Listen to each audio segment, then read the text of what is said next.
Hi, friends. My name is Shonda Jha, as you've already heard, Disciples of Christ pastor, and I'll be reading to you from Deuteronomy 26, verses 1 through 11. That's the lectionary passage for today. And the lectionary, if you haven't come across it before, is the means by which Lutherans and Episcopals and American Baptists and Presbyterians and Congregationalists and Disciples of Christ and Catholics all engage the same texts week by week. The idea of it was to create ecumenical unity so that the church could be having shared experiences across our diverse traditions. So for that reason, I thought it would be good to delve into a passage for this week from the lectionary, so that if you have Presbyterian or Methodist or disciples or Catholic friends, you can say, hey, what kind of sermon did you listen to? And you can trade thoughts. So the lectionary passage for today from Deuteronomy 26, 1 through 11 from the New Revised Standard Version. When you have come into the land that the Lord your God is giving you as an inheritance to possess, and you possess it and settle in it, you shall take some of the first of all the fruit of the ground, which you harvest from the land that the Lord your God is giving you, and you shall put it in a basket and go to the place that the Lord your God will choose as a dwelling for his name. You shall go to the priest who is in office at that time and say to him, today I declare to the Lord your God that I have come into the land that the Lord swore to our ancestors to give us. When the priest takes the basket from your hand and sets it down before the altar of the Lord your God, you shall make the response before the Lord your God. A wandering Aramaean was my ancestor. He went down into Egypt and lived there as an alien, few in number, and there he became a great nation, mighty and populous. When the Egyptians treated us harshly and afflicted us by imposing hard labor on us, we cried to the Lord, the God of our ancestors. The Lord heard our voice and saw our affliction, our toil, and our oppression. The Lord brought us out of Egypt with a mighty hand and an outstretched arm, with a terrifying display of power and with signs and wonders. And he brought us into this place and gave us this land, a land flowing with milk and honey. So now I bring the first of the fruit of the ground that you, O Lord, have given me. You shall set it down before the Lord your God and bow down before the Lord your God.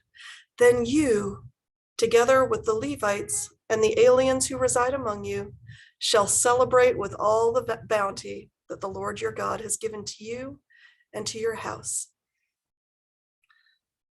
May God add wisdom to the hearing of this word.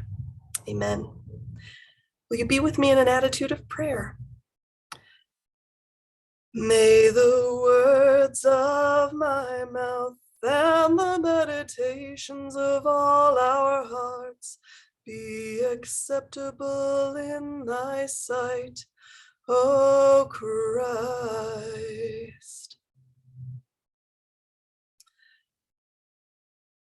So in the summer of 2019, I took my father's ashes back to India, to the Ganges River, which is my family's custom to return the ashes of the deceased to the Ganges, that they might come back connected with that sacred water.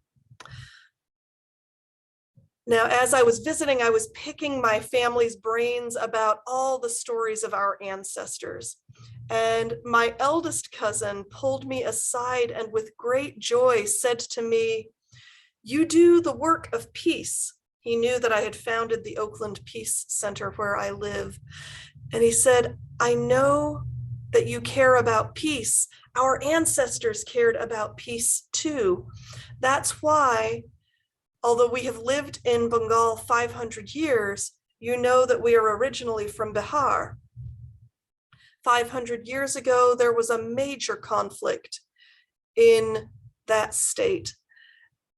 And we are a peace-loving people. And so we left that state so that we could know peace. And I found two things really interesting about that story. The first was that he was excited for me to get to connect with ancestors who also hated violence and war and conflict, and he was giving me a gift. And the other thing that struck me about that story is what we don't talk about is that my family had someplace to go. I know that in the midst of that war, there were people who died needlessly, civilians who did not have anywhere to go. And while we did not have a lot of money, we came from enough ancestral wealth that there were little pockets of land in various places that we could go when things got too bad. And so my family went from the north of Bihar to the south of Bihar. And then we went to East Bengal. And then about 120 years ago, we moved to what is now West Bengal. Otherwise, we would have been living in Bangladesh once partition came in 1947. I found myself struck by this because although we have a narrative of not having a lot and coming from the poorest country, of the poorest state in that country, we had someplace to go when things got bad. And so I find myself thinking about this lectionary passage and how it acknowledges how bad things were for the Israelites. There had to be something that caused them to move and become aliens, foreigners in the land of Egypt. And then to become such a threat to the Egyptians that they were then enslaved. And then by the hand of God and by that great community organizer, Moses, that they were able to escape enslavement. The version of the story here is not that different from the version of the story my cousin told me about our family. That the Lord our God gave us land as an inheritance to possess, and that we should thank God for the gift of that land. Now, many of us have complicated stories as immigrants and refugees, or the children or grandchildren of immigrants or refugees. My beloved colleague, the Reverend Deb Lee, one of my favorite Asian feminist activists, whose theology is in her engagement with immigration justice. Deb often talks about how there are refugees, political refugees, and that most immigrants are also economic refugees. And I think that that can be true. Colonialism has had such an adverse impact on so many of our countries and created ugly divisions and created disparity of wealth and created desperation as the wealth of our homelands or our ancestral lands was extracted. Many of us were forced to other lands because of economic violence. And so this notion of economic refugees has a place in the conversation, that some of us are here because things had gotten so bad at home, and often had gotten so bad because of the powers that be playing football with our ancestors' lives. That said, there is something about the refugee experience I do not want to diminish. I am really moved by a poem by Warsan Shire, who is of Somali descent. And the poem Home starts out, "No one leaves home unless home is the mouth of a shark. You only run for the border when you see the whole city running as well. The last line is, no one leaves home until home has a sweaty voice in your ear saying, leave, run away from me now. I don't know what I've become, but I know that anywhere is safer than here. As Asian and Pacific Islander Americans, we have a diversity of reasons that we have come to this land, or that our ancestors have come to this land. And amidst the challenges and struggles that we face, as I think about my cousin's moving testimony to my peace-loving ancestors, I can't help but think of something that keeps coming to me as I do work in my own community of Oakland, California. I keep thinking that privilege is choosing where you live, and privilege is choosing where you don't live. I watch so many people I love being pushed from place to place because someone else has decided that land is too valuable for them to live on anymore. That's gentrification in my community. I know beloved friends who do not get to live in their communities with their people because the demands on them to support their families have forced them to live away from the people and the land that they love. Privilege is choosing where you live and where you don't live. And it is heartbreaking to realize that in this country, the Great Migration, when African Americans left the South and moved to the North and the West, the patterns of migration of that Great Migration did not follow the paths of immigration, where people were being intentional and strategic, but they followed migration paths much more akin to refugees, those paths being shaped much more by fleeing violence, danger, terrorism, war. Privilege is choosing where you live and where you don't live, rather than fleeing or being forced to stay. And so it makes sense that our passage from Deuteronomy includes this profound gratitude and this profound thanksgiving and honoring of God for carrying people out of enslavement and into the promised land.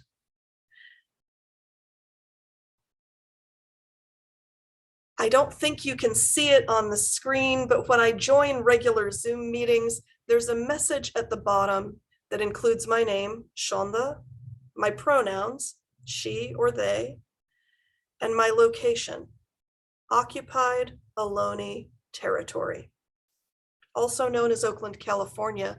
But at the encouragement of some of my Black activist friends, I've begun acknowledging whose land I'm actually living on. I was in a meeting not too long ago when a man asked me, does that mean you're an occupier? And I would have liked to have a more complex conversation like the one that I know you're about to have on this subject. But time was short and it wasn't the purpose of our meeting. And so I said, everybody who's not Indigenous is occupying Indigenous land.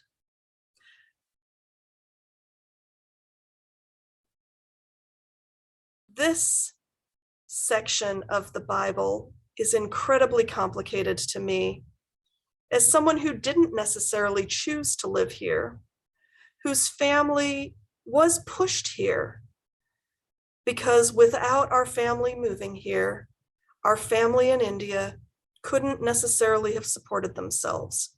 And so my father had been the sacrificial person sent abroad to make sure that our family back home could stay at home stay where they wanted to stay, and thrive. I have a beloved copy of the Bible. It's called the People's Bible, and it includes analysis by great liberation scholars from all over the world. And Deuteronomy's introduction is written by Frank Yamada. And one of his observations about Deuteronomy is this. He says, establishing and maintaining cultural identity is a necessary and sometimes problematic business. There is a fine line between creating group boundaries to preserve a cultural heritage and erecting walls or fences to keep others out. Dr. Yamada goes on to talk about how important it was to him to be raised with a sense of his cultural identity, even though he's third generation Japanese American, Sansei, living in this country. He contrasts that with the formation of cultural identity in this country during World War II that labeled Japanese Americans as other, and leading to the incarceration in concentration camps of Japanese Americans. He says, because of this double-edged nature of culture, the ability to both include and exclude, it is important to read the themes in Deuteronomy in context rather than assume them to be universal.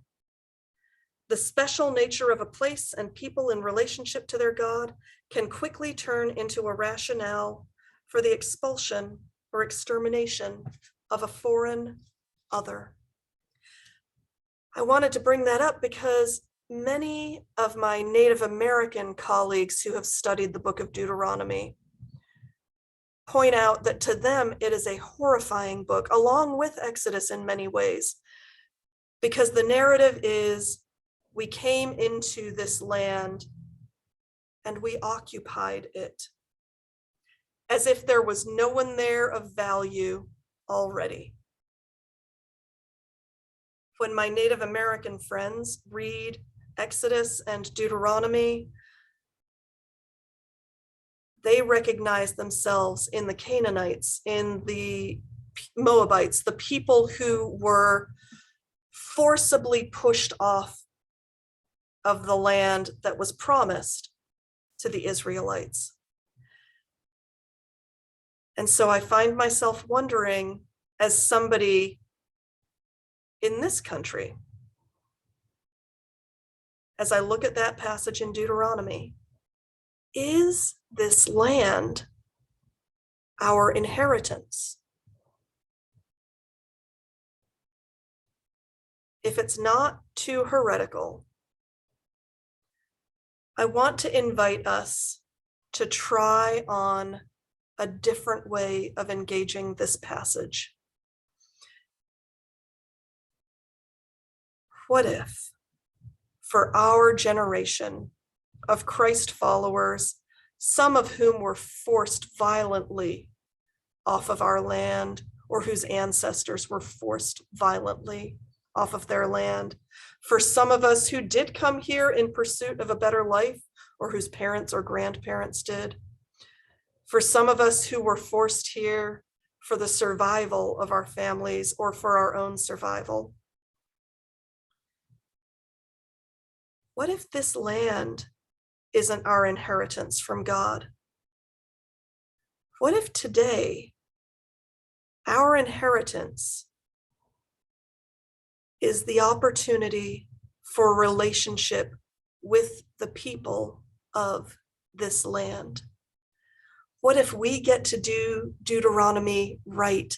What if this is our reincarnation, in the same way that my family in India is hoping that my father's ashes carried to the Ganges give him a reincarnation? What if this is our chance to, instead of continuing to do harm to the people of this land so that we can thrive on it, instead, we listen to the wisdom of greater ancestors and of the God who is the God of all people. And we take this opportunity to fix Deuteronomy and to give profound gratitude and thanksgiving to God for the opportunity to be in relationship with our indigenous families and to transform our relationship to this sacred land wherever we are. Amen.